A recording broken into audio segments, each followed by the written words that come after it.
Sistem pencernaan pada manusia. Tahukah kamu apa itu sistem pencernaan?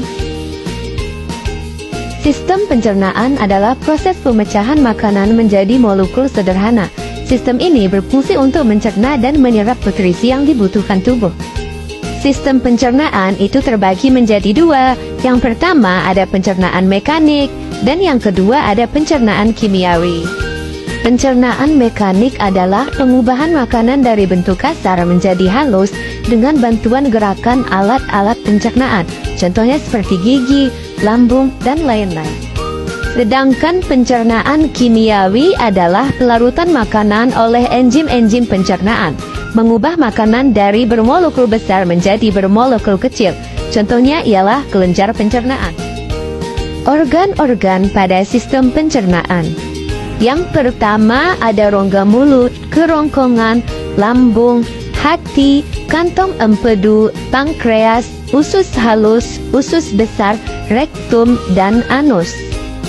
Sistem pencernaan terdiri dari saluran pencernaan dan kelenjar pencernaan.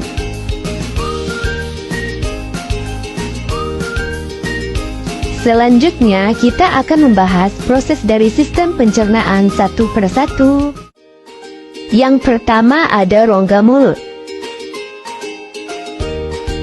Mulut adalah tempat masuknya makanan dan dimulainya proses pencernaan mekanik dan kimiawi. Makanan tersebut akan dikunyah menjadi potongan-potongan kecil dan dicampur dengan air liur yang mengandung enzim amilase. Selanjutnya, makanan akan didorong oleh lidah dan otot-otot lain menuju ke kerongkongan.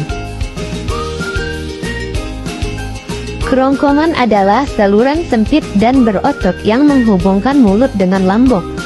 Di dalam kerongkongan terjadi gerak peristaltik, yaitu gerak kontraksi dan relaksasi otot polos yang mendorong makanan menuju lambung. Lambung adalah organ berbentuk kantong yang berfungsi untuk menampung dan mencerna makanan. Berikut ini bagian-bagian lambung pada manusia. Yang pertama ada kardiak, yaitu bagian lambung yang berhubungan dengan esofagus. Yang kedua ada fundus, berbentuk seperti kubah letaknya di atas badan lambung. Yang ketiga ada pilorus, yaitu terowongan yang menghubungkan lambung dengan usus halus. Yang keempat ada rugae, yaitu membran mukosa berbentuk lekuk-lekuk yang berfungsi melindungi dinding lambung dari abrasi asam lambung. Lambung juga mempunyai otot sphincter atas dan sphincter bawah. Otot sphincter atas berfungsi untuk mencegah makanan dari lambung kembali ke kerongkongan. Sedangkan sphincter bawah berfungsi untuk mencegah makanan dari lambung sembarangan masuk ke usus halus. Di dalam lambung terjadi pencernaan mekanik dan kimiawi. Pencernaan mekanis terjadi karena adanya gerakan peristaltik akibat kontraksi otot lambung yang mengakibatkan makanan tercampur dan teraduk menjadi bubur. Sedangkan pencernaan kimiawi terjadi dengan bantuan getah lambung yang dihasilkan oleh kelenjar yang terletak di dinding lambung di bawah fundus. Berikut ini zat-zat pada getah lambung.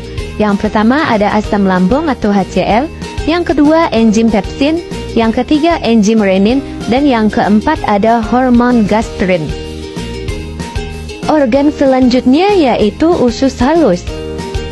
Usus halus adalah organ terpanjang dalam sistem pencernaan dengan panjang sekitar 6-8 meter. Usus halus terdiri dari 3 bagian, yaitu yang pertama duodenum, yang kedua jejunum, dan yang ketiga ileum.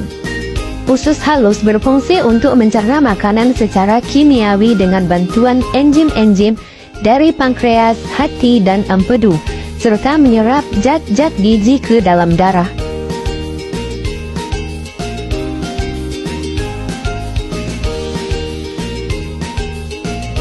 Selanjutnya usus besar atau kolon. Sisa makanan yang tidak tercerna dan tidak terserap oleh usus halus akan masuk ke usus besar. Usus besar terdiri dari 3 bagian, yaitu sekum, kolon, dan rektum. Di usus besar terjadi penyerapan air dan garam mineral dari sisa makanan. Sisa dari makanan tersebut disebut dengan feses. Kemudian yang terakhir adalah anus. Bagian akhir usus besar disebut dengan rektum, dan di sini tidak lagi terjadi penyerapan air. Rektum dapat berkontraksi sehingga menimbulkan defekasi. Defekasi adalah proses pengeluaran zat sisa pencernaan melalui anus. Kontraksi rektum dapat menyebabkan refleks gastrokolik yang dapat dilakukan secara sadar, dan otot pencernaan akan berkontraksi sehingga feses terdorong keluar. Nah, itu dia penjelasan mengenai sistem pencernaan. Selamat menyaksikan.